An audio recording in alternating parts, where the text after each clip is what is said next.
Hello, folks. I'm Chris Brown. I'm here with some fella by the name of Cam Smith, our Hey. 28K champion here at the Rut.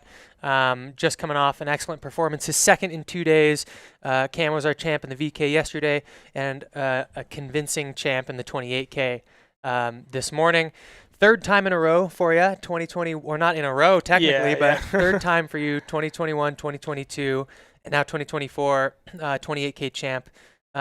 Let's kick it off with why do you keep coming back? What brings you to the Rut? Oh man, I just love it up here. Like even just flying in, what was that? Thursday, like getting into Bozeman and driving up to Big Sky, I was just looking around like there's so many happy memories here and I guess I got started from doing the Shedhorn Skimo race. Okay. And I was like, wow, Big Sky's cool. Like I should totally come back and do the rut 'cause it's the summer version of this.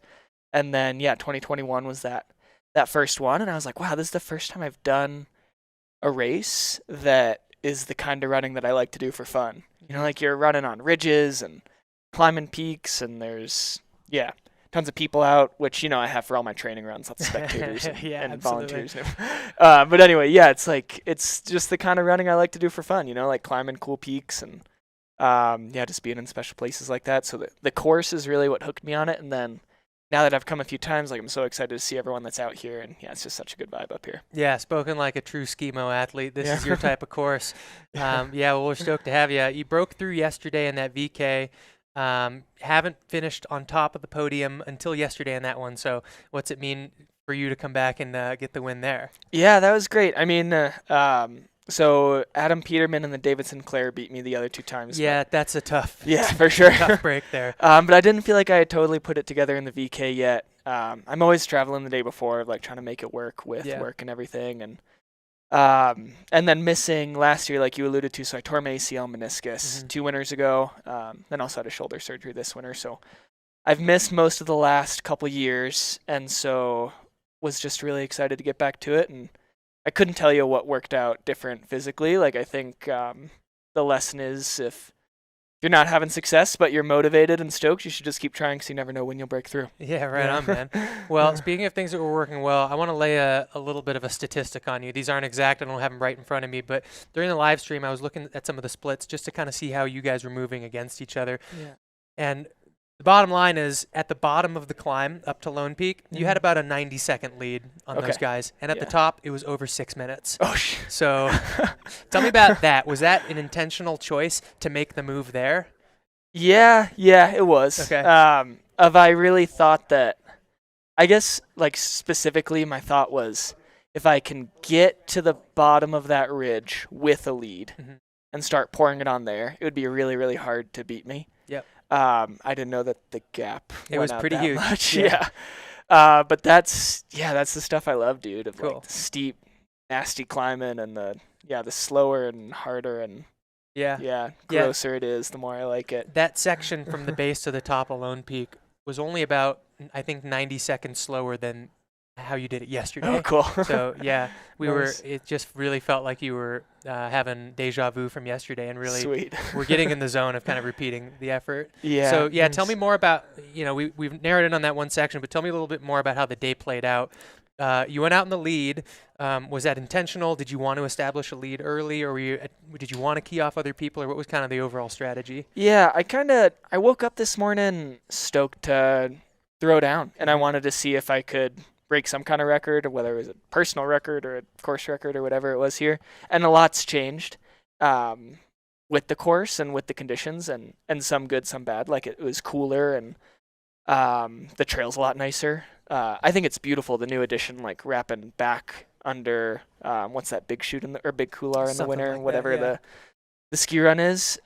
Anyway, I think the course is awesome now. Like it's much more logical, like just wrapping straight over towards Swift Current. I do think it was a couple minutes slower Okay. than it used to be, but You anyway. heard it here first, Yeah. folks.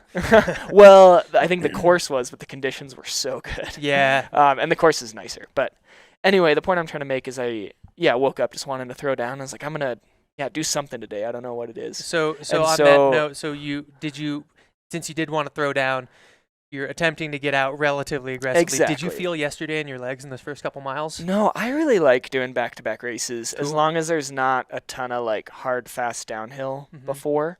So if it's just a VK, like I usually feel great. the following day. Just like kind of opens you up mentally. So you like suffer so intensely that then you start the 28K and you're like, wow, this isn't so bad. I could probably do this for a while. Yeah, I just like it. Historically, I've always liked it like Cool. that. So you go out Yeah. relatively quick, but Scott's in touch Yeah, for quite Scott- a while there. Yep, Scott was within 10 seconds for a while, and then I think Johnny was lurking in the woods somewhere too. And then maybe 15 or 20 minutes in, I just kept seeing him around the switchbacks. I was trying to never look back. I did a couple times, but with the switchbacks, you can see him coming anyway. I was like, oh, I want to like throw a little jab in here and maybe kind of a similar strategy with the Ridge to Lone Peak. Like if I can start the climb to headwaters with a little gap and put time on people, maybe I can sort of like, drive the nail in Yeah, there. discourage him a little Yeah. I also thought maybe I'm divulging too much, but bit. I was like, if I can start dropping Scott a little bit, he'll start thinking about Sunday because he's Sure. doing the trifecta. Yeah, That obviously didn't work. He Yeah, stayed on it. he sure did. I'm not sure he has a ton yeah. of competition for the trifecta Yeah. at this point. Yeah. So yeah, I was like, maybe if I can just really like, throw some jabs and these guys will start racing for second. Mhm. But they didn't. They stayed within like a minute all the way over to Swift Current.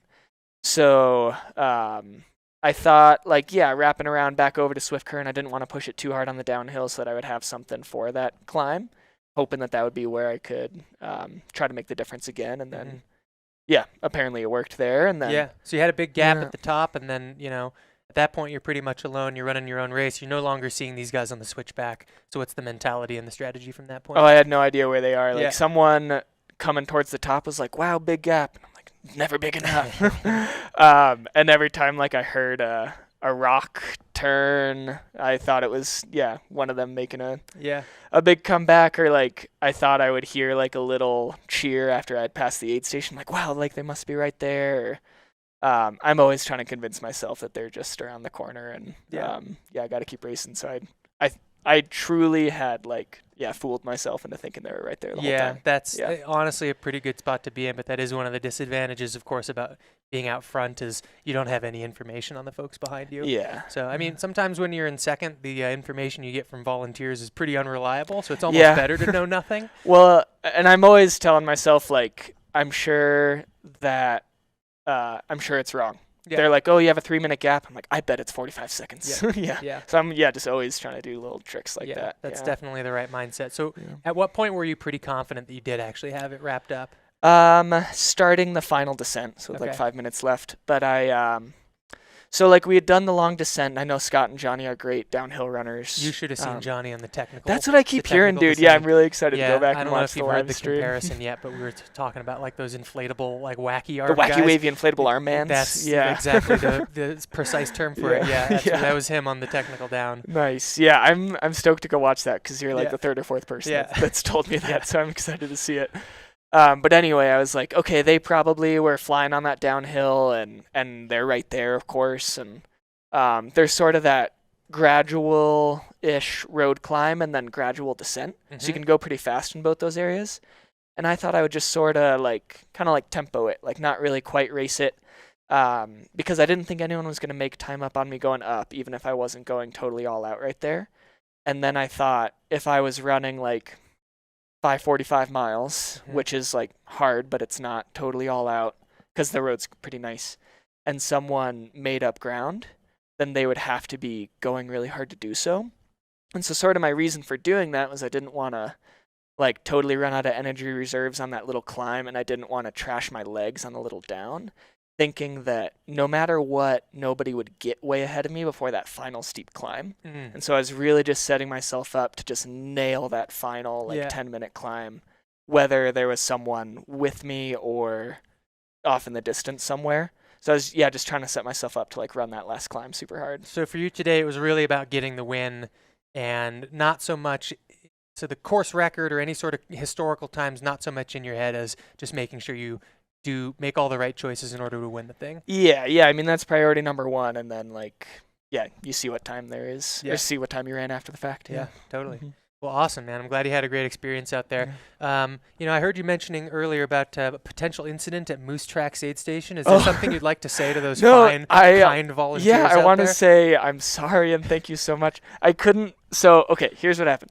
I was running into the aid station, and they weren't ready for me. Mm-hmm. I was like yelling, scratch, scratch, scratch, Yeah, and power like move right they there. all had Yeah. their back to me. And so I like ran up and started filling out my own thing, and they were like, "Oh, we're sorry, we're sorry," and I took off, and then I immediately was like, "Did I say thank you?" And I still don't know if I did. Well, we can say it now. And Thanks so to the, thank you, the- Moose Track Aid Station volunteers. I understand, yeah, that you guys weren't quite ready, and I'm so sorry if I didn't say thank you. Which I think is I'm sure 50-50. they felt the vibe. Yeah, It's because- high stakes. Yeah, spot. after I left, I was like, that could have looked pretty bad if That's I just okay. like charged through, like elbowed him out of the way, didn't say anything on my way out. I'm like, did that happen? Yeah. It all happened so fast. I don't know. we cleared the air today. Yeah, So, thank you, Moose Track volunteers. Thank you, all volunteers. I think I said thank you to everyone except the Moose Track folks. So I'm just really sorry to you guys. So Um, plans for the future. What do you got coming up? Where do you go from here? Yeah, so I will do the Pikes Peak Marathon next Sunday. Mm-hmm. So I have a week. And then kind of shut it down and get ready for winter. So this winter's all about Olympic qualifying for skimo racing. So, Amazing. yeah. Yeah. So qualification for that will be this winter. Yeah, this winter and then going just a little bit into the following winter, like November, December 25. We'll determine it a little bit, but we'll have a pretty good idea of how things shake out when this winter finishes up. So Okay. I actually, I wish I was just kind of focused on skiing right now. Mm-hmm. Like, in an ideal world, sometime in August, I would sort of dial in on getting ready for winter. But this and Pikes Peak are kind of my two favorite races of the year, and they're in September. So, Yeah. yeah, Well, I just held on for them. Clearly, the aerobic training is working, and I'm pretty sure you can translate into that. I think some it'll pretty work. good skimo. Yeah. Yeah. Well, awesome. Do you think you'll be here at the Rut next year? Oh, for sure. Okay, Yeah, I'm right gonna on. do this every year until I can't. So, Right on, man. Yeah. Well, thanks for being here with us. Congratulations on an awesome Yeah, race. thanks, Chris. Appreciate it. We're going to take a little break, and then we will be back with one of our other podium finishers. Not sure quite who yet, but we will talk to you in just a moment.